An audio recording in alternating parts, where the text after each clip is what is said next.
नमस्कार, बहुत बहुत स्वागत आप सभी का द डिबेट में। मैं ब्रजेश मिश्रा हूं। 1925 में जब राष्ट्रीय स्वयंसेवक संघ की स्थापना की गई थी, तब शायद डॉक्टर केशवराम बलिराम हेडगेवार को भी इस बात का अंदाज़ा नहीं रहा होगा कि एक दिन, हालांकि उनका मिशन और उनका विज़न ज़रूर था हिंदुस्तान पर हुकूमत करने का आरएसएस के जरिए, लेकिन उन्हें अंदाज़ा नहीं था कि इस काम को पूरा करने का बीड़ा नरेंद्र मोदी, जो उस वक्त प्रचारक थे, और मुझे लगता है कि संघ की जो पीढ़ी है, उस पीढ़ी में मोहन भागवत, प्रधानमंत्री नरेंद्र मोदी और दो चार चुनिंदा नेता हैं जो डॉक्टर हेडगेवार से मिले होंगे।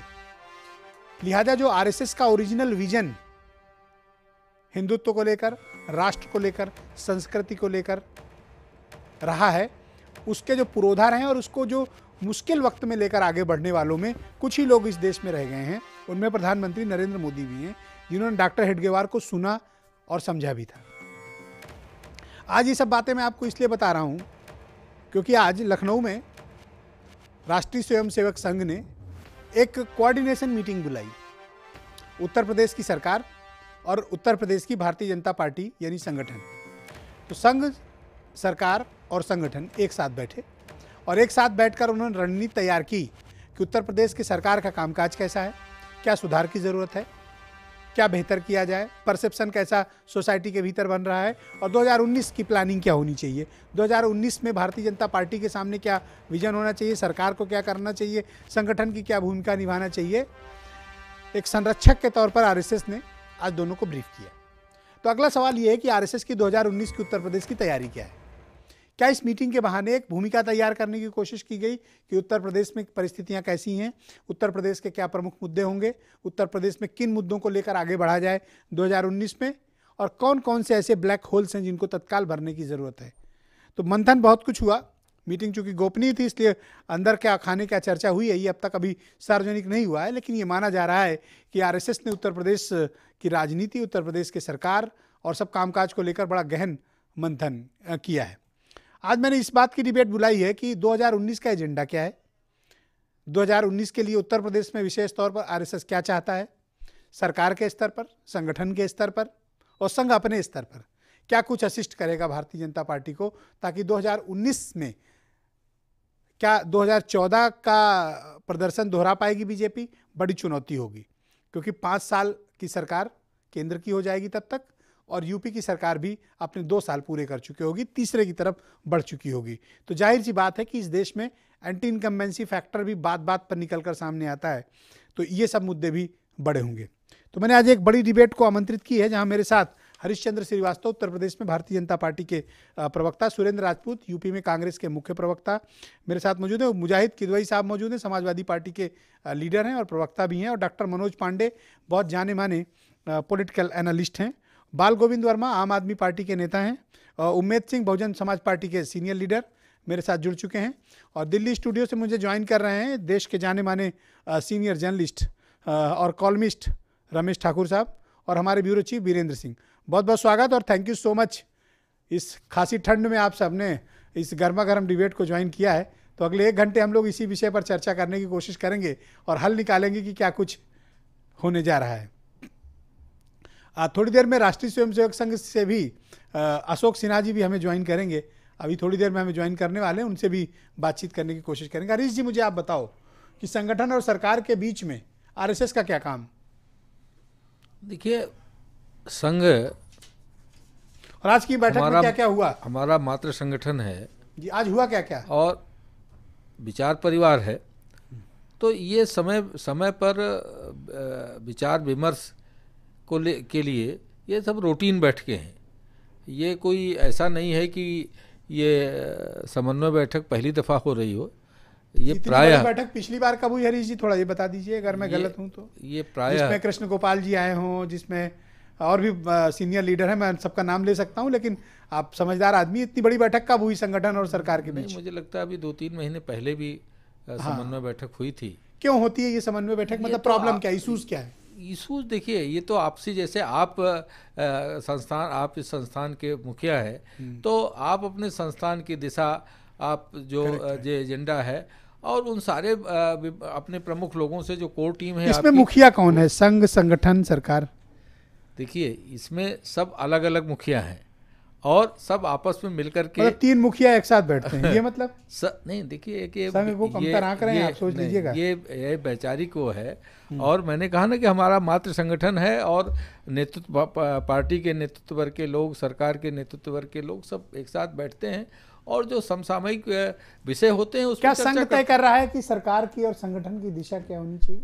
देखिए ये मैंने बताया ना कि ये केवल विचार प्रक्रिया है और सरकार की दिशा तो लोक कल्याण संकल्प पत्र में पहले से तय है कि सरकार की प्राथमिकताएं क्या इस तरह की बैठकों से क्या मतलब निकलता है, मैं ये थोड़ा समझना चाहता हूँ कि ये इसमें आपको किस तरह के सुझाव देते हैं? देखिए ये तो थोड़ा जनता को भी पता होना चाहिए, ट्रांसपेरेंसी रखिए आप। देखिए ट्रांसपेरेंसी तो अगर कर रहे हैं ओके, अच्छी बात है। सरकार की और व्यवस्था की ट्रांसपेरेंसी तो हमारी प्राथमिकता है। हम सुशासन और पारदर्शिता के लिए की व्यवस्था के लिए योगी सरकार काम कर रही है। चलिए, एक बहुत राइट पर्सन मुझे ज्वाइन कर चुके हैं, राष्ट्रीय स्वयंसेवक संघ के बहुत जाने माने विचारक और अपने बड़े बोल्ड विचार आजकल प्रस्तुत कर रहे हैं।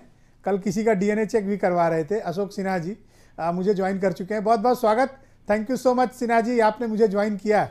मैं आपसे एक चीज़ समझना चाहता हूँ कि आज जो संगठन और सरकार की एक कोऑर्डिनेशन मीटिंग आरएसएस ने बुलाई, किस तरह की ये बैठक थी और इसमें किन मुद्दों को लेकर चर्चा हुई?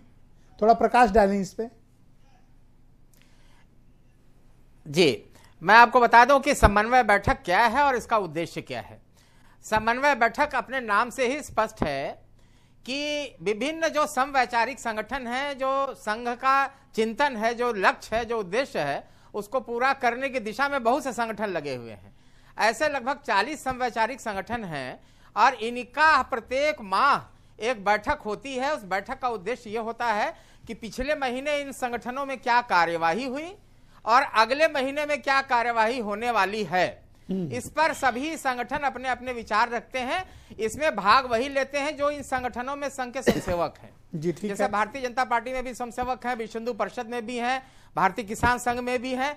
ये सभी स्वयंसेवक बैठते हैं और अपने कार्यक्रम को प्रस्तुत करते हैं। जो बीत गया एक महीने का, जो अगला है, इन पर क्लैश नहीं हो, एक ही दिन दो संगठनों के कार्यक्रम एक ही दिन ना हो, यह सब सारे विचार वो मैं समझ गया होते हैं। इसमें सरकार का और बीजेपी का क्या रोल है, थोड़ा ये डिफाइन करें सिन्हा जी। देखिए, मैं आपको बता दूं कि इस बार नंबर भारतीय जनता पार्टी के यहाँ बैठक की थी। हमारे विश्व संवाद केंद्र में भी बैठक होती है, भारतीय किसान संघ के भी कार्यालय में बैठक होती है, विद्या भारती निराला नगर में भी बैठक होती है।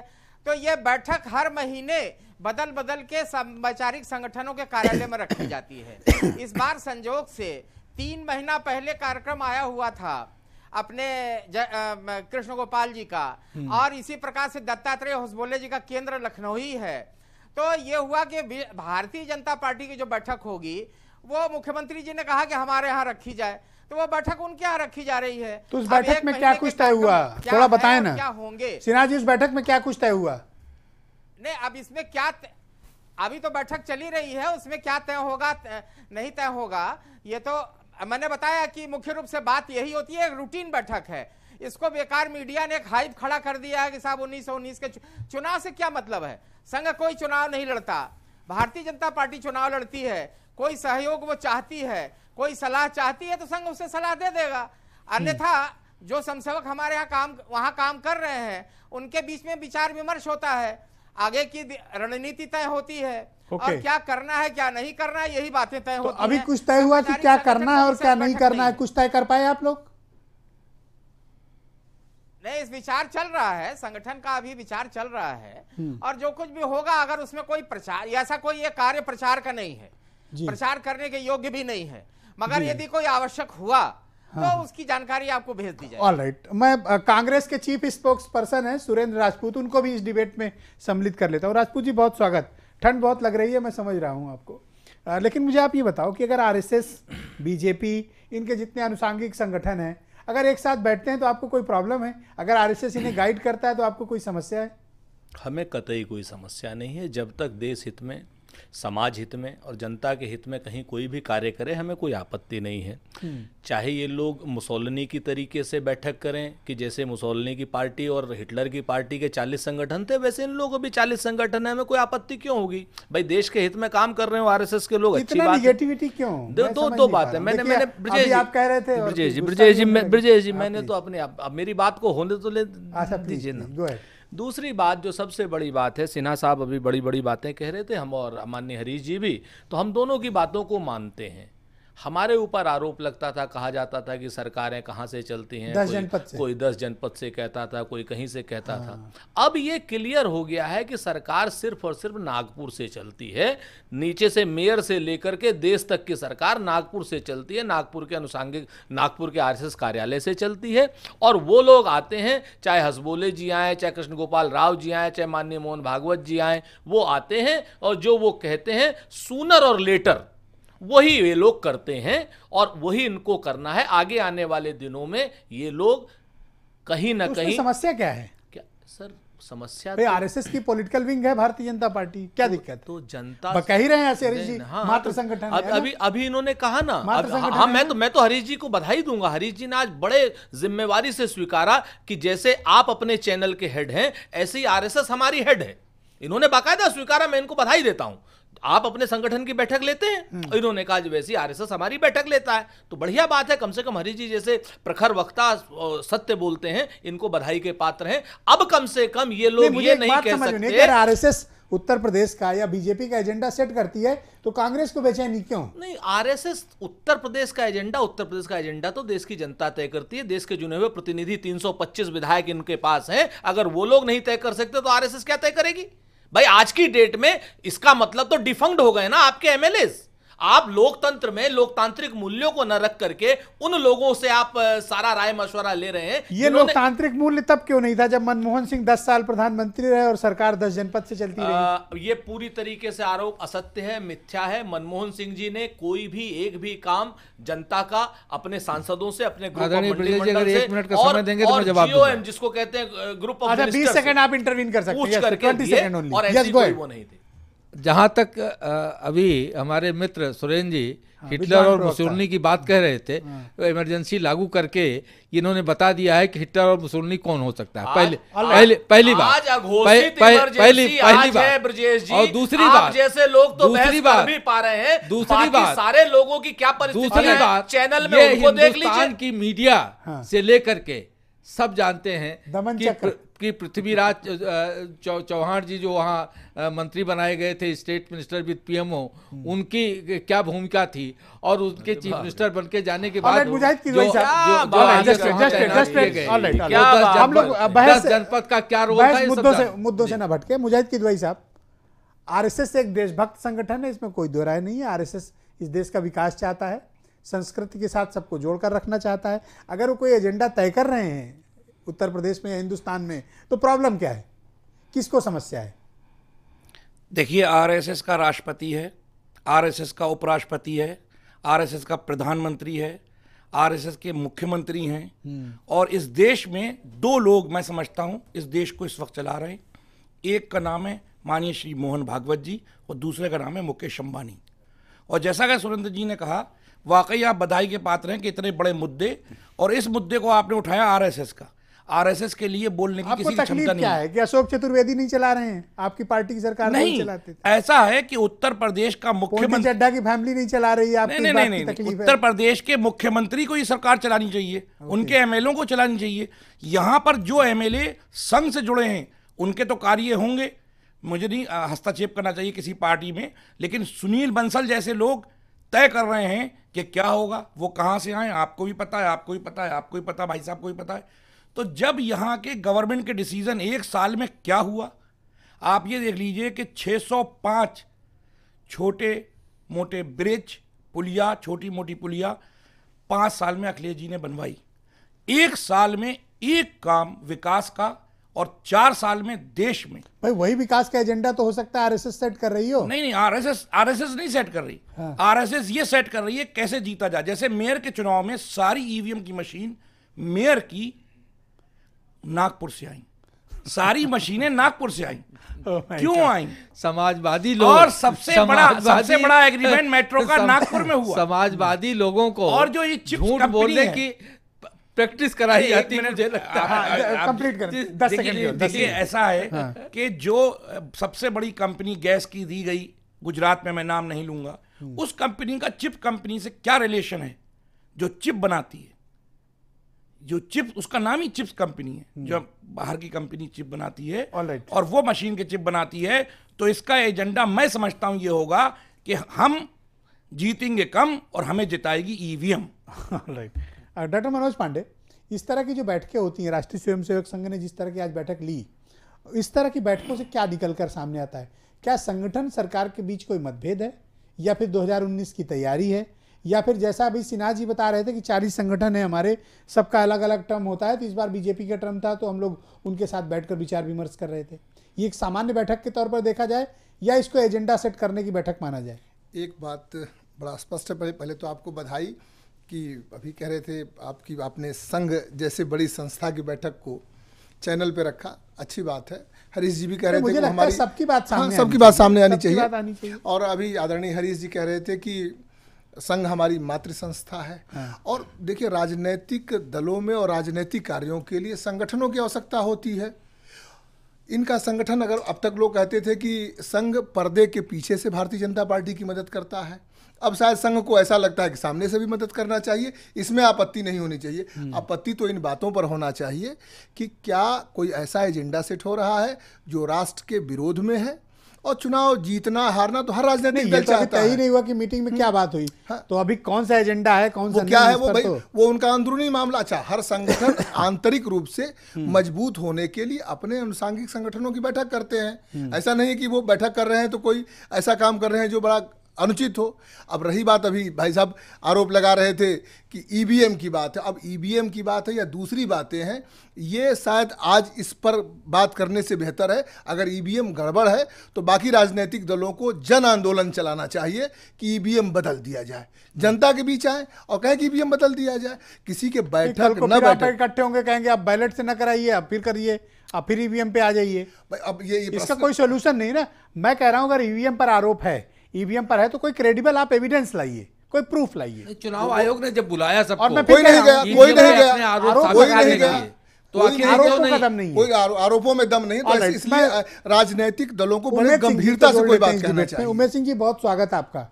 अगर राष्ट्रीय स्वयंसेवक संघ कोई बैठक बुलाता है संगठन और सरकार की, बाकी भी बीजेपी, बाकी भी आरएसएस के अनुषांगिक संगठन भी सम्मिलित होते हैं, इस पर विपक्ष को ऐतराज क्यों है? आप लोग की प्रॉब्लम क्या है, क्यों दिक्कत है आप लोग को? नहीं, बिल्कुल, हमें तो बहुजन समाज पार्टी को कोई एतराज नहीं है। कभी भी ना हमने एतराज किया है, ना कोई एतराज जताया गया है। और ये उनका अपना अंदरूनी मामला है। ये पूरा देश जानता है कि भाजपा किसके इशारे पे चलती है और किसके उस पे चलती है। बहुजन समाज पार्टी अपने तैयारी में जुटती है, अपना काम करती है और विकास के लिए, जनता के हित में, गरीब के हित में, किसान के हित में, नवयुवकों के हित में वो काम करती है। विकास के लिए मतलब है, विश्वास रखती है। इनका तो कोई वो नहीं, बीएसपी मतलब विकास के लिए है। नहीं, कहां पे इनका तो कोई भाजपा का कोई वही नहीं। निश्चित वो देखे भी हैं और 5 साल जनता ने भी देखी है उस लाइन ऑर्डर को, उस कानून व्यवस्था को और उस काम को। अरे उसकी मार्केटिंग कब तक कीजिएगा? 10 साल पुरानी बात है। 4.5 नहीं, वो हमेशा देखिए, वो हमारे लिए हमारी जनता हमारे साथ रहती है। और जनता ने अभी फिर भी आपको इस चुनाव में करके दिखा दिया है। जब लोगों ने चिल्लाया कि हार गई और किनारे लग गई है, तो वही जनता ने फिर जवाब दे दिया लोगों को कि किनारे नहीं लगी, हम लोग साथ में हैं बहुजन समाज पार्टी के।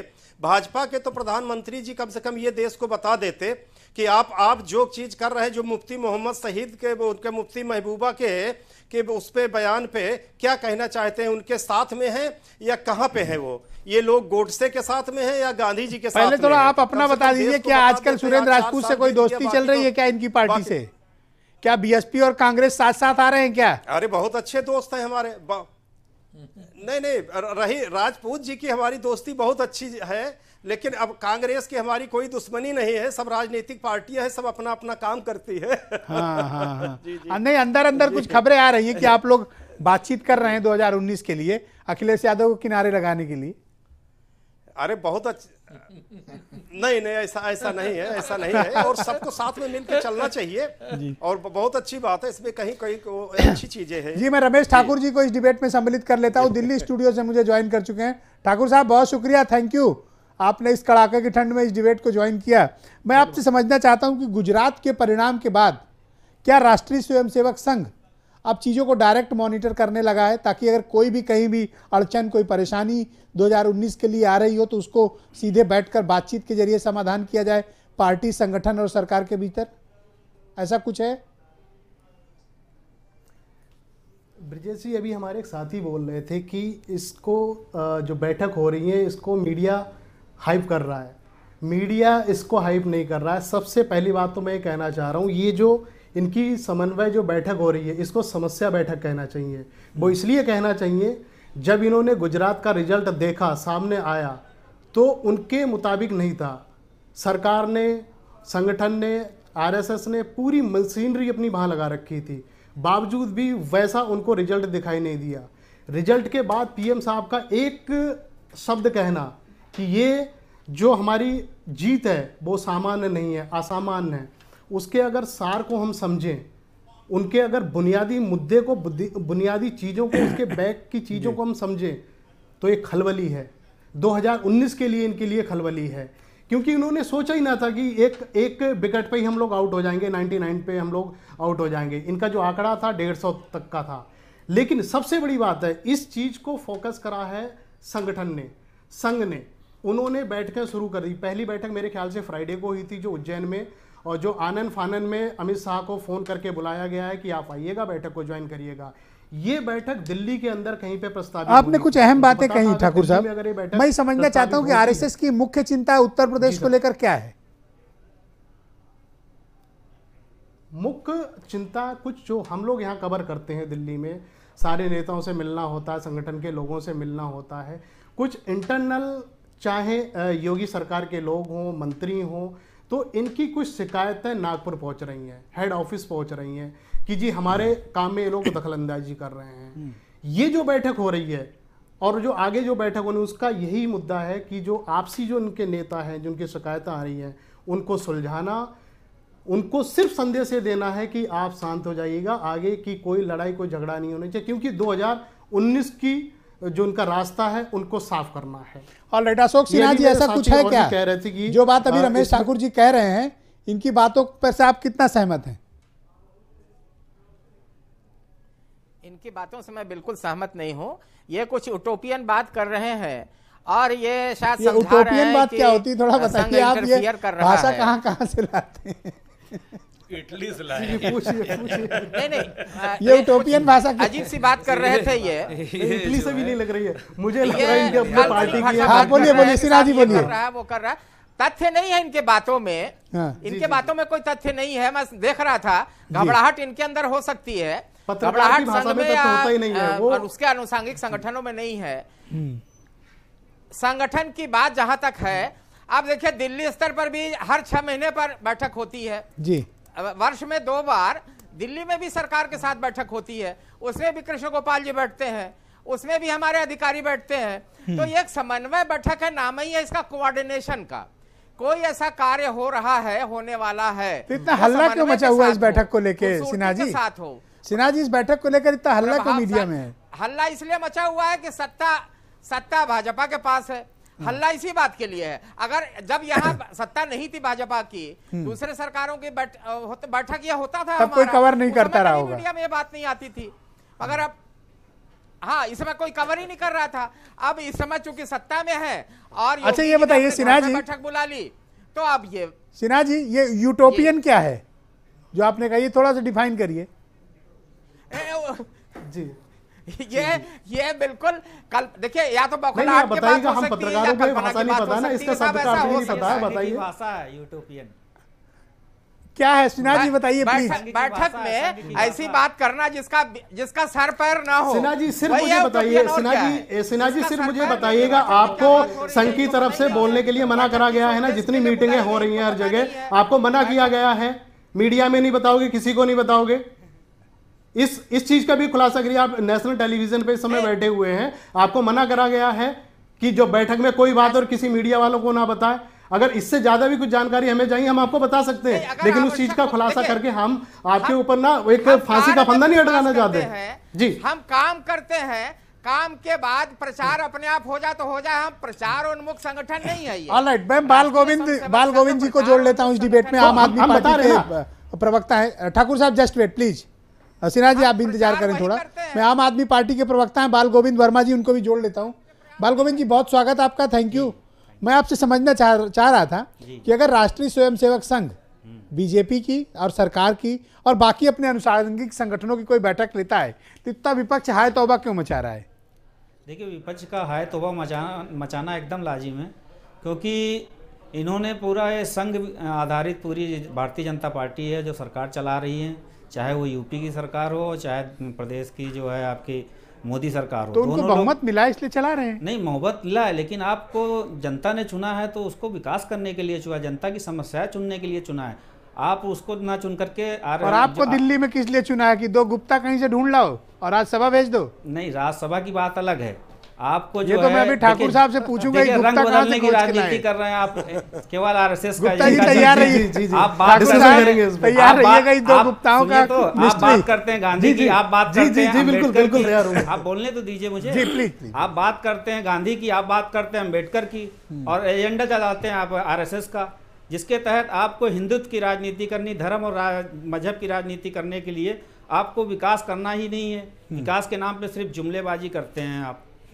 योगी जी अभी जो है कर्नाटक का चुनाव हुआ, वहां पे चले गए, वहां पे भी वही। अरे तो क्या केजरीवाल जी से पूछ के जाएंगे? तो आप मेरी बात आप लोग केजरीवाल अगर पंजाब जा रहे थे तब तो कोई बात नहीं थी। तो मेरी बात को आरएसएस के नहीं, आप कुछ भी बोलेंगे तो थोड़ी मैं सुनता रहूंगा ना। आरएसएस के एजेंडे के तहत ही योगी जी आए हैं और योगी जी आरएसएस का एजेंडा ही आगे बढ़ा रहे हैं। आई एग्री, ठीक है, आरएसएस के एजेंडे के तहत आए हैं जी। पर ये दिल्ली के 2 गुप्ता जी किस एजेंडे में आए हैं?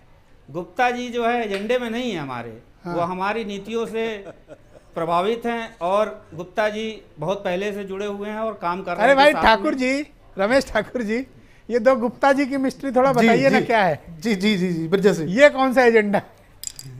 गुप्ता जी को बस यही कहना, गुप्ता जी आपका एजेंडा अभी जो गुजरात में जो चुनाव संपन्न हुए हैं, आपके सारे उम्मीदवारों की जो जमानत जब्त हो गई है। आप लोगों ने बड़ा बढ़ चढ़ के वहां पे उन्होंने अपने रैली भी करी, आपके सीएम भी वहां पहुंचे, लेकिन उसका रिजल्ट आपके सामने है। लेकिन एक कॉलम आता है सामना में मेरा, हर मंडे को कॉलम आता है, आगे आने वाले हैं उसके लिए प्रचार करने जाते हैं। मेरी बात पूरी को, मैंने बीच में नहीं बोला था। आपको क्या तकलीफ है? मेरी बात पूरी सुन लीजिए, मैं बीच में नहीं बोला। योगी जी कर्नाटक जा रहे हैं, गुजरात जा रहे हैं, हिमाचल जा रहे हैं, उसमें आपको क्या तकलीफ है? ये 2 कोई कहीं जाए, बिल्कुल किसी को किसी को तकलीफ नहीं है, ना मुझे तकलीफ है ना जनता को तकलीफ है, लेकिन उसका सार्थक कोई उसका अर्थ तो निकले। कर्नाटक में पैदा हुए। नहीं देखिए, मेरे मूल सवाल पर तो हट गया। देखिए ये मुद्दे ठाकुर साहब आप भी हट गए और ये बाल गोविंद जी भी हट गए। ये 2 गुप्ताओं की क्या मिस्ट्री है? ये कौन सा एजेंडा है? नहीं आप पहले ये सुन लीजिए मेरी बात, जो ये तो ये बताएंगे ना। अरे छोड़िए कर्नाटक, पहले एजेंडा ही लागू कर रहे हैं, क्योंकि वीरेंद्र जी हमारे ब्यूरो चीफ हमें ज्वाइन कर चुके हैं। जस्ट वेट, आप सब शांत रहें। वीरेंद्र जी बहुत स्वागत आपका। मैं जानना चाहता हूँ, ये जो बैठक आरएसएस की आज हुई है, कोऑर्डिनेशन मीटिंग बीजेपी और सरकार के साथ, ये किस तरह की बैठक है? इसमें किन मुद्दों पर चर्चा हुई और आपके पास क्या खबर है? देखिए, इस बैठक को लेकर बहुत ज़्यादा गहमा गहमी है बीजेपी के कार्यालय में और बीजेपी के नेताओं में। बहुत बड़ी बैठक है, चूंकि 10वां महीना चल रहा है सरकार का और सरकार के कामकाज की नए साल में समीक्षा के लिए सह प्रभारी आए हैं। राष्ट्रीय महामंत्री संगठन के शिव प्रकाश जी कल ही आ गए थे। आज दत्तात्रेय होसबोले जो नंबर 2 हैं आरएसएस में, और गोपाल कृष्ण जी, ये लोग आए और यहाँ पर पहले से ही सुनील बंसल जी और तमाम सारे जो इनके बड़े नेता हैं ये मौजूद हैं। मुख्यमंत्री ने उनको डिनर दिया है, वहाँ पर बातचीत हो रही है। कहा जा रहा है कि जो आयोगों और निगमों में पद खाली है उनके एडजस्टमेंट की बात होगी। हरीश श्रीवास्तव जी बैठे हैं, इनकी भी लॉटरी लग सकती है, हो सकता है कुछ प्रवक्ता एडजस्ट हो जाए। आप भी वीरेंद्र जी, तो इनका भी नाम चल रहा है। और इनका नाम किस पद के लिए चल रहा है? अरे कहीं आयोग, निगम और चेयरमैन, एमएलसी तमाम पद आने वाले हैं। तब ठीक है, तो कहीं ना कहीं तो मिलेगा ही।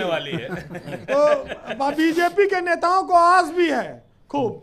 अब देखिए आरएसएस की बैठक में आरएसएस बीजेपी को गवर्न करता है, इसको लेकर विपक्ष के जो भी आरोप हो, जो भी उनको तकलीफ हो। लेकिन आपने अभी एक आप पार्टी की बात उठाई थी। हाँ। तो बालकृष्ण जी ने कहा भाई कि गुप्ता जी हमारी पार्टियों की नीति से प्रभावित है। हाँ।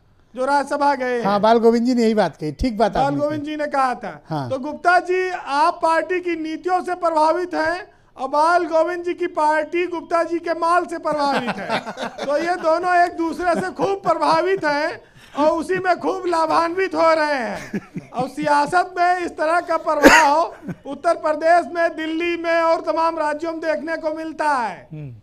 बहरहाल आरएसएस आया है तो जो नीचे ग्राउंड लेवल पर ब्रजेश जी समस्या है, योगी सरकार ऊपर तो भ्रष्टाचार रोकने में कामयाब हुई है, लेकिन जिलों में भ्रष्टाचार नहीं रुका है।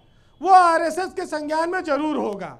इस बैठक में वो भी मुद्दा बनेगा कि जिले में जो समस्याएं हैं मूल रूप से वहां पर लोगों की परेशानियां कम नहीं हुई, थानों पर बेईमानी हो रही है और तहसीलों में हो रही है, अस्पतालों में हो रही है, जो भी सरकारी कामकाज है उसमें जनता को राहत नहीं मिल पा रही है। इस पर निश्चित विचार होगा। अब कुछ लोग कह रहे हैं कि इनके मंत्री कुछ जो माल बनाने में लगे हैं, मलाई काट रहे हैं, उन पर भी कार्रवाई हो सकती है। बीजेपी के ही भीतर के तमाम ऐसे नेता हैं जो बात चलाते रहते हैं। लेकिन जो बैठक है हाँ। इस बैठक पर साहित्यकार कहता है हाँ। कि साहब सरहदों पर बहुत तनाव है क्या, पता करो कि चुनाव है क्या। हाँ, तो चुनाव है ना, अगले साल चुनाव है। और ये जो बैठक हो रही है हाँ। कि खौफ फैला है दोनों तरफ के लोगों में, पता करो कि दिल्ली का दबाव है क्या। बहुत बहुत शुक्रिया वीरेन जी, बहुत बहुत धन्यवाद आपका इस इनपुट के लिए। द डिबेट में एक छोटे से ब्रेक के लिए रुकेंगे, ब्रेक के फौरन बाद लौटेंगे तो आरएसएस, बीजेपी और उनके अनुषंगिक संगठनों की जो कोऑर्डिनेशन मीटिंग हुई है, इसमें क्या कुछ निकल कर सामने आया है और 2019 की तैयारी का सुपर प्लान क्या है, इस विषय पर चर्चा करेंगे। एक छोटा सा ब्रेक।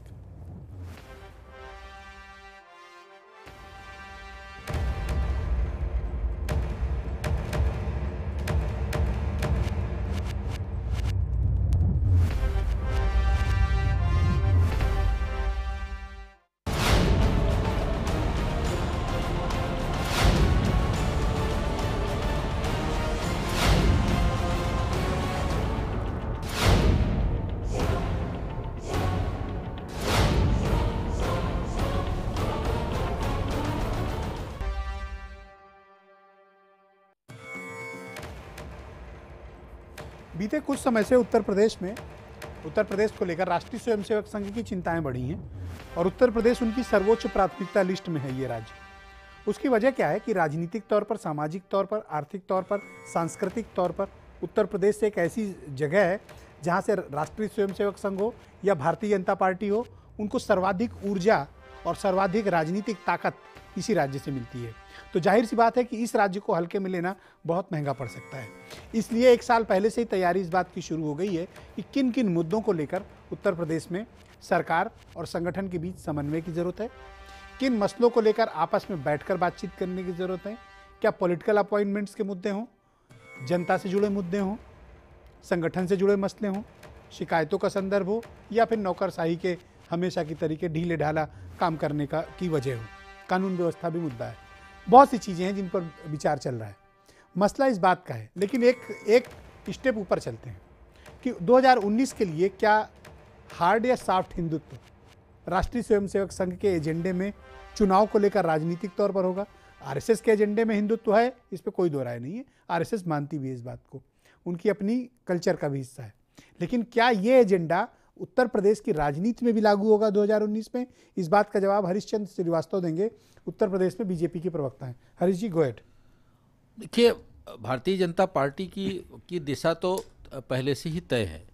सबका साथ, सबका विकास और सुशासन, ये लक्ष्य उत्तर प्रदेश की माननीय आदरणीय योगी जी की सरकार का है। अपराध मुक्त उत्तर प्रदेश और भ्रष्टाचार मुक्त उत्तर प्रदेश, किसानों की खुशहाली, आम लोगों की बेहतरी, उसके लिए सरकार हरीश जी इतने स्मार्ट प्रवक्ता है, मैंने हिंदुत्व पे सवाल किया, ये विकास पे आ गए। नहीं, इसलिए कि वो दिशा पहले से स्पष्ट जैसे है। कोई और मैं हिंदुत्व पूछूंगा, ये विकास बोलेंगे। और जो संघ और सरकार, अगर आप वैचारिक रूप से देखें तो संघ भी सबको साथ लेकर के समग्रता में काम करता है, पूरे राष्ट्र के लिए। मैं कहता हूं क्या ओपनली इस बात को मानने में क्या ऐतराज है कि हाँ हिंदुत्व मुद्दा रहेगा, सॉफ्ट हो हार्ड हो, प्रकार कोई भी हो सकता है, पर इन प्रिंसिपल तो आप सहमत है ना? नहीं, जो मुद्दा है जो ऑलरेडी इस्टेब्लिश्ड है, हाँ, ये मुद्दा है ना? नहीं, जो मुद्दा सबका साथ सबका विकास ऑलरेडी इस्टेब्लिश्ड है और जिस पे हम काम कर रहे हैं, जिस पे पार्टी काम कर रही है, हाँ, वो तो पहले से स्पष्ट है। ऑलराइट, सुरेंद्र राजपूत जी, मुद्दा हिंदुत्व है, हार्ड हो या सॉफ्ट हो, प्रकार कोई भी हो सकता है, या मुद्दा सबका साथ सबका विकास है? देखिए आज की डेट में आपको बीच में बोलने की आदत है, आप शांत रहो ना थोड़ी देर। दो बातें बड़ी स्पष्ट हैं। अपनी टोपी को ट्रांसफर कर रहे हो सुरेंद्र जी की तरफ, या ऑलरेडी टोपी लगाकर बैठे हैं? इनका मुद्दा प्योर हिंदुत्व है। अभी अगर आप देखें, चाहे वो हज हाउस पर रोगन करके फिर दोबारा से वापसी का हो, लिटमस टेस्ट करते हैं ये लोग हिट एंड रन। आपने खबर ब्रेक की थी कि पहले भगवा पोतो, देखो क्या हुआ, पूरा सब लोगों ने भगवा को कौन सा रंग और ऊर्जा का रंग, मोहसिन रजा से लेकर के तोहसिन रजा तक सारा इन लोगों ने ऐसा कर दिया। उसके बाद अगले दिन कहते सफेद पोत दो। आज जो है इन लोगों का बहुत स्पष्ट है, ये लिटमस टेस्ट कर रहे हैं। उत्तर प्रदेश को इन्होंने हिंदुत्व की प्रयोगशाला बना दिया है और ये दुर्भाग्यपूर्ण स्थिति है ब्रजेश जी कि जो प्रदेश अपने विकास की राह बाट जोह रहा है, जिस प्रदेश के करोड़ों नौजवान आज की डेट में सड़क पर हैं सिर्फ रोजगार के लिए, जिस प्रदेश के करोड़ों नौजवान और करोड़ों किसान आज की डेट में आलू सड़क पर बैठ रहे हैं। अगर आदरणीय ब्रजेश जी, आधा मिनट का कुल समय चाहूंगा। आधा मिनट नहीं, 20 सेकंड दे सकते हैं। देखिए, हमारी बात तो कुछ राजनीतिक दल, कुछ राजनीतिक दल केवल इसको एजेंडा बना करके एक वर्ग विशेष के कुछ लोगों के वोट की रोटी सेकने के लिए, मुसलमान आलू अगर सड़क पर पड़ा हुआ है, जनता पार्टी वो भी षड्यंत्र का खेल, वो भी राजनीतिक षड्यंत्र का खेल, वो भी ऐसे मत कहिए। मैं आपको बताऊं, आलू सड़क पर पड़ा हुआ है, किसान इस समय आत्महत्या कर रहा है। बरेली में एक तरफ आलू सड़क पर पड़ा हुआ है, एक तरफ बरेली में एक आदमी भूख से मर रहा है। आपके सामने परिस्थिति है, राइट टू फूड के उसके पेट में शराब है, अन्न का दाना नहीं है। बात मत कीजिए, उसके पेट में शराब है, अन्न का दाना नहीं। 35 किलो अनाज दिया था उसने। तथ्यहीन बात में करेक्ट कर रहा हूं आपको, विद्वान प्रवक्ता है कि तथ्यों की सही बात करिए। देखिए, पूरे प्रदेश में लड़कियां योगी से सुरक्षा का, योगी जी से आश्वासन लेकर के और घर में जाके आत्महत्या कर लेती है। अनिवासी मुख्यमंत्री को बेंगलौर जाना है, विरोध करने केरल नहीं। राहुल गांधी का सुरेंद्र राजपूत कांग्रेस के राहुल के कार्यकर्ता नहीं है? नहीं, राहुल को क्यों बुलाए? सुरेंद्र राजपूत नहीं जवाब दे सकते हैं क्या? सिर्फ राहुल जी जवाब देंगे? जनता के बीच में सुरेंद्र राजपूत राहुल जी के सेना के एक सिपाही हैं, वो भी रहेंगे, राज बब्बर जी भी रहेंगे। हमारे सारा एक एक कार्यकर्ता राहुल है, एक एक कार्यकर्ता राहुल है हमारा। आप राहुल जी को खाली क्यों कह रहे हैं? मैंने राहुल पे पूछा कितने उत्तेजना? नहीं, उत्तेजना नहीं, मैंने आपसे बताया कि कांग्रेस का एक एक कार्यकर्ता राहुल गांधी है। ऑलराइट, मुजाहिद भाई आप ये बताओ मुझे कि अगर आरएसएस कोई बैठक कर रहा है, अगर ये कोई एजेंडा तय कर रहे हैं, तो इसको लेकर इतनी हाय तौबा क्या मचाना? हिटलर से तय उनका कंपेयर करना, मुसोलिन से उनका कंपेयर करना, इज इट जस्टिफाइड? ब्रजेश भाई, बात ऐसी है कि ये जो एजेंडा तय हो रहा है ये जाति पे हो रहा है कि हमारा जो जाति तकलीफ क्या है कि मतलब सैफई से एजेंडा तय हो? नहीं, कोई तकलीफ नहीं है। हाँ। ये एजेंडा ये तय हो रहा है कि जैसे पूना में संघर्ष हुआ और ऐसा संघर्ष हुआ कि पंडित वर्सेस दलित, तो हमारा दलित वोट खसक रहा है कि पंडित वोट खसक रहा है कि ठाकुर कहाँ जा रहा है, क्योंकि अब जो राजनीति हो रही है वो राजनीति विकास पे नहीं हो रही। कोई काम कर रहा है उसकी राजनीति नहीं हो रही, उस पर वोट नहीं पड़ रहे। टाइम बाद उस वक्त ये देखा जाता है कौन सा मुद्दा गर्म है, और मुद्दों को कैश करने का आर्ट माननीय मोदी जी को आता है। इनके एक तो आप भी करिए ना, कोई रोकता है क्या? नहीं है, हम जो हैं नहीं, हम विकास की बात करते हैं। हम जाति की समीकरण नहीं करेंगे कि भाई दलित के साथ कहां किया जाए, पंडित के साथ क्या किया जाए, ठाकुर के साथ क्या किया जाए, जाट के साथ क्या किया जाए। सब तो अधूरा छोड़ के गए थे। नहीं, सारे विकास हुए हैं। अगर आप देखिए, उत्तर प्रदेश की जनता ने तौबा कर लिया। ऐसा है जो विकास का मॉडल सपा ने 5 साल में दिया। आप कोई मॉडल का विकास देना, एक साल बता रहे आप भी विकास दें। जो आपने विकास, आप ये बताइए, 20,000 केस मुख्यमंत्री ने वापस ले लिए। आपको सरकार मिली, हमारे मुख्यमंत्री ने कोई केस वापस अधूरा करके गए थे आप लोग। नहीं, पूरा 302 किलोमीटर का हाईवे जो बना है आगरा तक पूरा बना हुआ है। ओके। मेट्रो पूरी बनी हुई है। उद्घाटन ये लोग कर रहे हैं हर चीज का, जितने भी काम किए उसके मैक्सिमम उद्घाटन ये लोग कर रहे हैं। आजमगढ़ की चीनी ये एक दिन बनी बनती। लखनऊ में रहते, पता है ब्रजेश भाई बहुत बड़े चैनल चलाते हैं और ब्रजेश भाई को पता है कि चीनी मिल कितने दिन में बनता है। ऑलराइट मैं अशोक सिन्हा जी को भी इस डिबेट में सम्मिलित कर लेता हूं। सिन्हा साहब, मुझे एक बात बताओ आप कि हिंदुत्व एक मुद्दा है उत्तर प्रदेश देश की राजनीति में। ये एक ऐसा सच है जिसको हाँ बोलने में सबको गुरेज है, लेकिन शायद ही कोई बड़ी पार्टी हो जो इस समय, इवन की कांग्रेस भी सॉफ्ट हिंदुत्व का कार्ड खेलती है। शायद ही कोई मंदिर बचाओ गुजरात में जहाँ राहुल गांधी मत्था न टेक आए हो। तो क्या हिंदुत्व बड़ा मुद्दा है? इस बात को मानने में गुरेज क्यों? हिंदुत्व इस देश का प्राण है, हिंदुत्व इस देश की राष्ट्रीयता है, हिंदुत्व इस देश की जीवन पद्धति है, हिंदुत्व इस देश के सोचने का तरीका है, विकास का सबसे बड़ा रीढ़ है। और हिंदुत्व के ही बल पर यह देश दुनिया में शांति के लिए पहचाना जाता है, सर्वधर्म समभाव के लिए पहचाना जाता है, सर्वे भवन्तु सुखिनः के लिए पहचाना जाता है। और हिंदुत्व हमारा प्राण है, इसे हम छोड़ नहीं सकते।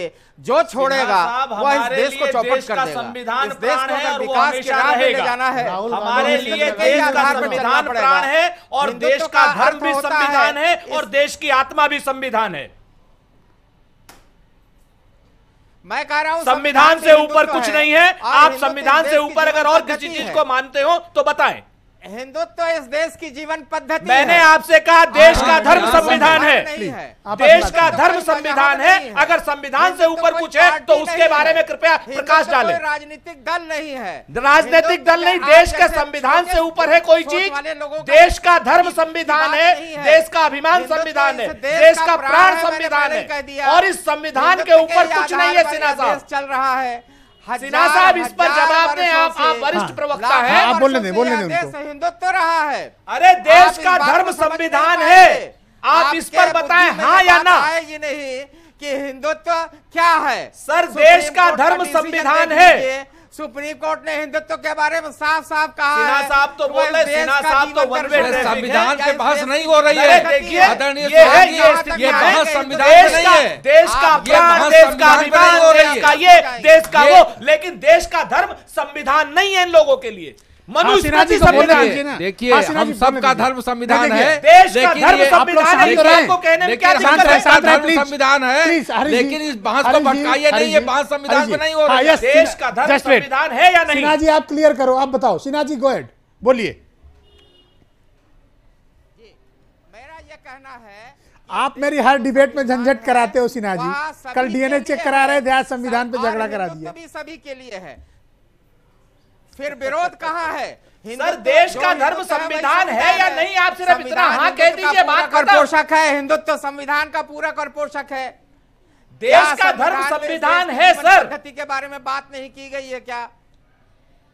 सारी चीजों में एक निशान एक विधान, एक निशान और एक विधान वाली पार्टी आज कहती है कुछ और। 370 के लिए, पीडीपी के लिए, इन सारी चीजों के लिए, इन कॉन्फ्लिक्ट जोन में कम से कम कुछ तो कहिए। आप बोलने दो उनको, एक मिनट आप बोलने तो दो।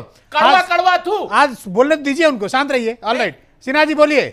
आप देखिए, बहुत साफ साफ बात में कह रहा हूं सर, साफ ही साफ कहिए सर। राष्ट्रीयता का पर्यायवाची है।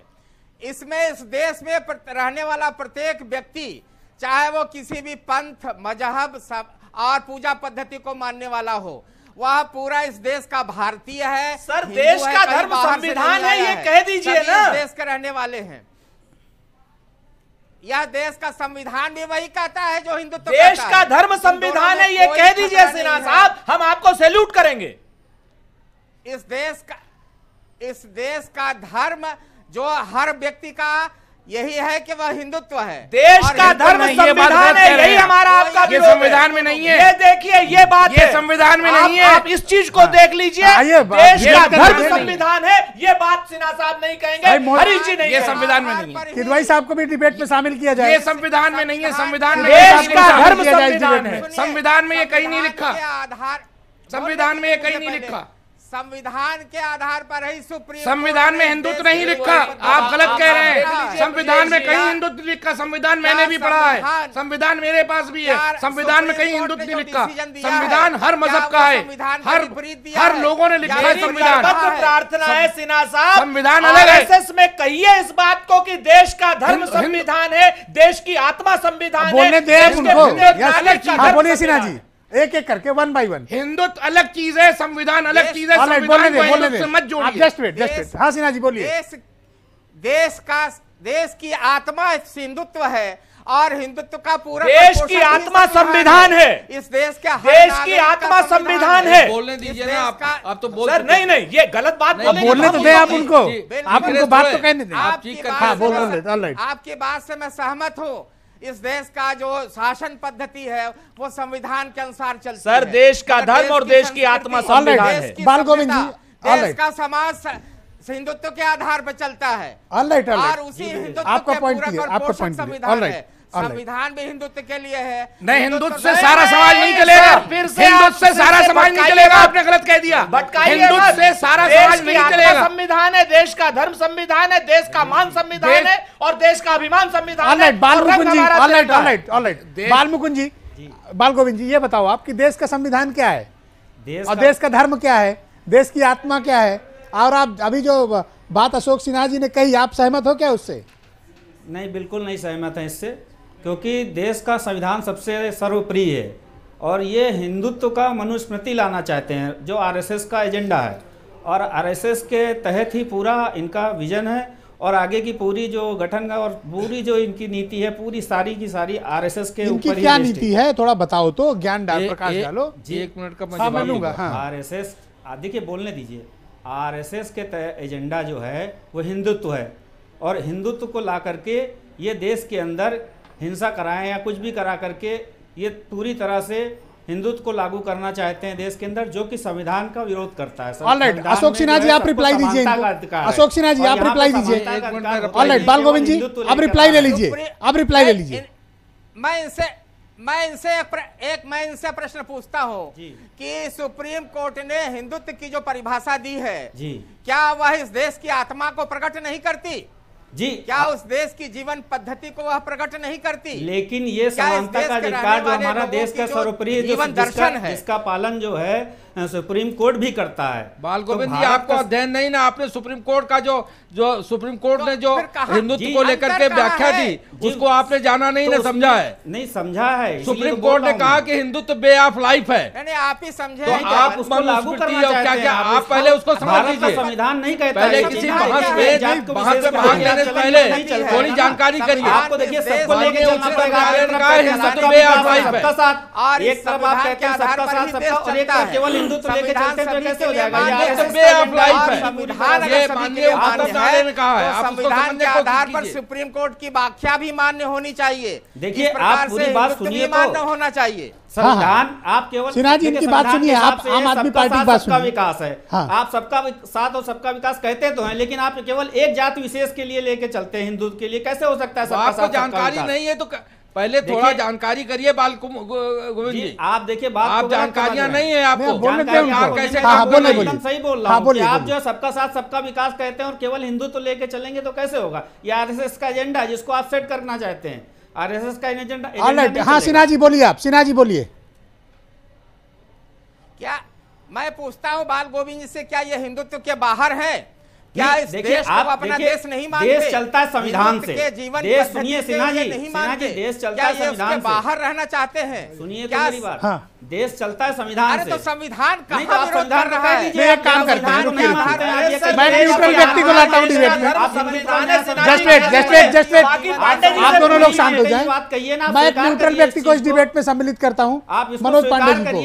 मनोज जी, इस देश का धर्म, इस देश की आत्मा और जो ये विवाद अभी इन लोगों ने शुरू कर दिया, आप अपना नजरिया स्पष्ट करो। देखिए, पहली बात तो पहले मुद्दों से न भटका जाए। देश में अगर संविधान की आप बात करें तो फंडामेंटल राइट है, तो directive principles of state policy भी है। हिंदुज़म पर एक फैसला भी है सुप्रीम कोर्ट का, मैं उस पर बात नहीं करूंगा, विधि का विद्यार्थी हूं। और हिंदुज़म की जो मीनिंग सुप्रीम कोर्ट ने बताई वो उसने कहा कि Hinduism is the way of life. यहाँ हम जीवन पद्धति की बात करने नहीं आए हैं, यहाँ एक राजनैतिक बात आप करने आए हैं। यहाँ देश संविधान से चलता है, संविधान की व्याख्या उच्चतम न्यायालय करता है। संविधान में कहा क्या है इसकी बात यहाँ न किया जाए, उचित नहीं है, क्योंकि आपने कहा कि भाई वो एक और इशू लेकर आ रहे हैं। राजनीतिक दल हैं, कोई भी राजनीतिक दल हो, सबके अपने अपने एजेंडे होते हैं, हो सकता है वो एजेंडा लेके आ रहे हो। बाकी दलों की जिम्मेदारी बनती है कि इस डिबेट को केवल चैनल तक न रखें, हाँ, जनता तक लेके जाएं और कहें डिबेट का मकसद ये कि भाई देखिए वो ये लेकर के आ रहे हैं, ठीक है, उच्चतम न्यायालय का अपना फैसला हो सकता है, वो जजेज हैं, वो माननीय उच्चतम न्यायालय के जजेज अपने दृष्टि से देख सकते हैं, किसी बात को अपने दृष्टि से कह सकते हैं, कहीं फंडामेंटल राइट और डायरेक्टिव प्रिंसिपल्स के ओवरलैपिंग की बात हो सकती है। हम उसकी बहस करने यहाँ नहीं आए हैं कि हिंदुत्व वे ऑफ लाइफ है कि नहीं, या संविधान से सर्वोपरि है कि नहीं। हम यहाँ बात करने आए हैं कि देश चलेगा संविधान से। संविधान क्या है ये उच्चतम न्यायालय व्याख्या करेगा जब कोई बात आएगी, लेकिन लोकतंत्र चलेगा वोट से।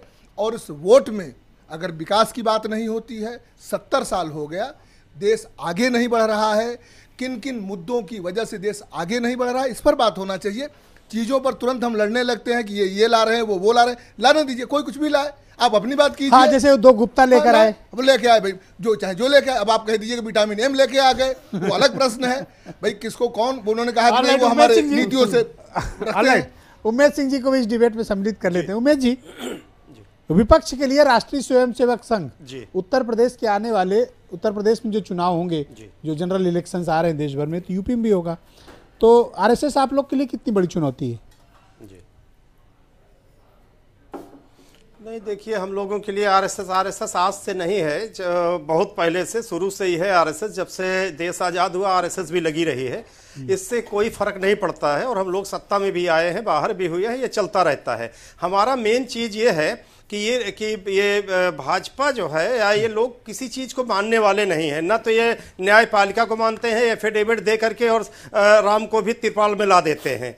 ये लोग जो है, कम से कम ये बता दें कि इधर से मुफ्ती महबूबा जो बयान दे रही हैं, क्या फैसला अब दिल्ली करेगा, डिसीजन लेगा पाकिस्तान पे, या जो है कश्मीर लेगा, ये कब दे रहे हैं? आज हमारी राष्ट्रीय अध्यक्ष बहन जी ने सत्ता में आने के बाद पूरे जनता के लिए, पूरे प्रदेश के लिए चुंगी मुक्त किया था। ये जो है, ये पूरे देश के लिए कब जो है 4 साल बीत गया है, और इनसे कई बार मांग हुआ, ये कब दे रहे हैं? कम से कम टोल टैक्स से निदान कब दे रहे हैं जनता को? रोजगारी के लिए बेरोजगारों को रोजगार कब दे रहे हैं? दूसरा ये बताइए, क्या हिंदुत्व मुद्दा है? आप भी मायावती जी से पूछ लीजिएगा, ये सुप्रीम कोर्ट के निर्देशों का कितना पालन किया था उन्होंने? वो लगा करके, तिरपाल लगवा करके, सुप्रीम कोर्ट के रोक के बावजूद सारा स्ट्रक्चर उन्होंने बनवाया। आप सुप्रीम कोर्ट की बात करते हैं, आप न्यायालय की बात करते हैं, आपको समझ नहीं आती? आप बहन जी से अपने पूछिए कि कितना उन्होंने पालन किया था। बिल्कुल ठीक बात हरीश जी, केवल झूठ और जुमले पे लाते हैं। इनको इन कैन प्रकार सरकार चाहिए, कुर्सी चाहिए, न देश के हैं, न प्रदेश के हैं, न जनता के हैं। ये तो उत्तर प्रदेश की जनता पूछेगी जनता का कौन है? ये कभी किसी ये उत्तर प्रदेश की जनता पूछेगा तब पता लगेगा कि जनता कौन है, बता देने वाले। और जनता ने किसको बाहर किया? उत्तर प्रदेश सबके सामने है ना। आपको 8 महीने में जवाब दे दिया। उमेश जी, ये पता है सबको कि उत्तर प्रदेश की जनता ने किसको बाहर कर दिया। अरे भाई, आपको जनता ने जवाब दे दिया, और आप अपना देखिए कि आपके आपको दिया है, आप मंथन करिए और दूसरे पर टिप्पणी करने से पहले अपनी अंतर समीक्षा कर लिया कीजिए। जिग्नेश ने आपको हरा दिया। जिग्नेश ने आपके प्रधानमंत्री, आप लोग कम से कम अब तो अपना बहन जी को छोड़ के आप जिग्नेश के पास चले गए, बोलोगे नहीं? अब बहन जी का सहारा नहीं रह गया, जिग्नेश का ढूंढने लगे आप। अब बहन जी का सहारा गया आपका, अब आप जिग्नेश को ढूंढ रहे हैं। नहीं करते हैं, नहीं, उसका जवाब दे दीजिए ना कि बहन जी का सहारा गया, आप जिग्नेश को आप ढूंढ रहे हैं। दे रहे हैं, ये टोल टैक्स से कब जनता को निजात देंगे? आप मुफ्ती महबूबा फैसला करेंगी देश का, या दिल्ली सरकार करेगी? आप बताते नहीं देश को। क्यों हर सेकंड में ट्वीट आता है प्रधानमंत्री का? क्यों मुंह बंद है? मुंह खोले, प्रधानमंत्री जी को कहिए कि वो बयान दे, देश को बताएं। रमेश ठाकुर जी को इस डिबेट में सम्मिलित कर लेते हैं। रमेश जी को भी इस डिबेट में सम्मिलित कर लेते हैं। रमेश जी, आप ये बताओ कि विपक्ष के लिए क्या वाकई में राष्ट्रीय स्वयंसेवक संघ से पार पाना विपक्ष के लिए मुश्किल है? उनकी रणनीति से निपट पाना इन सब के लिए बड़ा मुश्किल है? नहीं, मुश्किल तो देखो है। अभी मैं बड़ा देर से सब हमारे मित्रों को मैं सुन रहा था, विडंबना हमारे साथ में यही है, हमारे नेताओं के साथ में। वो कहते ना, एक तो चारा खा जाता है और दूसरे भाईचारा खा जाते हैं। इतने बढ़िया मुद्दे पे डिबेट हो रही थी, लेकिन कोई भी उस डिबेट के पास भी नहीं है। कोई जिग्नेश की बात कर रहा है, कोई किसकी बात कर रहा है। यहाँ पे संघ के लोग बैठे हुए हैं, हमारे भाजपा के नेता भी बैठे हुए हैं। उनसे सिर्फ ये जानना है कि आरएसएस कब एंट्री करता है, आरएसएस कब हस्तक्षेप करता है। कोई मुद्दा जब इनके हाथ से निकलता होता है, कहीं कोई समस्या होती है, तब होता है। ये कांग्रेस के लिए भी बहुत दुखदाई है और उनके लिए मुसीबत वाली बात है, दूसरी पार्टियों के लिए भी है। अगर आरएसएस और संगठन अभी से अगर तैयारी कर रहा है, मेरे ख्याल से साल भर अभी है 2019 में जाने के लिए, तो बीजेपी के लिए तो फायदा है। उनको पता है आरएसएस को कि कहाँ चूक हो रही है, कहाँ समस्या है, तो वो लोग अभी से उन्होंने तैयारी कर रहे हैं। तैयारी इसलिए कर रहे हैं कि आगे इनको कोई दिक्कत ना हो। लेकिन कांग्रेस के अंदर इस मीटिंग से सबसे ज़्यादा खलबली है। उनको पता है कि अगर इन्होंने आगे कोई तैयारी कर ली तो हमारे रास्ते फिर बंद हो जाएंगे। बीजेपी ने पूरी मशीनरी इन्होंने बीजेपी गुजरात में जीतने के लिए इन्होंने लगाई थी, दूसरे राज्यों के लिए लगाई, वहाँ सफल भी हुई है। और कांग्रेस भी पूरी तरीके से वहाँ पे अपने सारे नेताओं को, अपनी सारी हर चीज़ों को उन्होंने लगा दिया था। लेकिन वहाँ पे उन लोगों को उतनी सफलता नहीं मिली है, लेकिन बीजेपी को ज्यादा सफलता मिली है। ऑलराइट सुरंजीत, 10 सेकंड केवल, टाइम खत्म है एकदम। रमेश ठाकुर जी बहुत ही वरिष्ठ पत्रकार हैं, मैं इनकी बड़ा पूरा सम्मान करता हूं, लेकिन किसी भी पार्टी का इंटरनल कोई भी मैटर हो, हम किसी में परेशान नहीं, हमारी अपनी रणनीति है। हम लोग चुनाव गुजरात में नहीं जीत पाए, आगे हम चुनाव। अशोक सिन्हा जी, 10 सेकंड में आपकी प्रतिक्रिया, 10 सेकंड में। कांग्रेस ज्यादा बेचैन है आपकी मीटिंग से?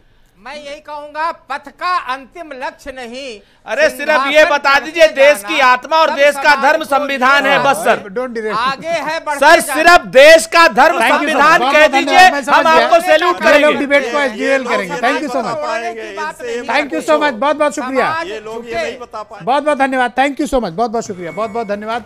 और आप सभी का भी बहुत बहुत शुक्रिया, धन्यवाद कार्यक्रम देखने के लिए, बहुत बहुत धन्यवाद, थैंक यू।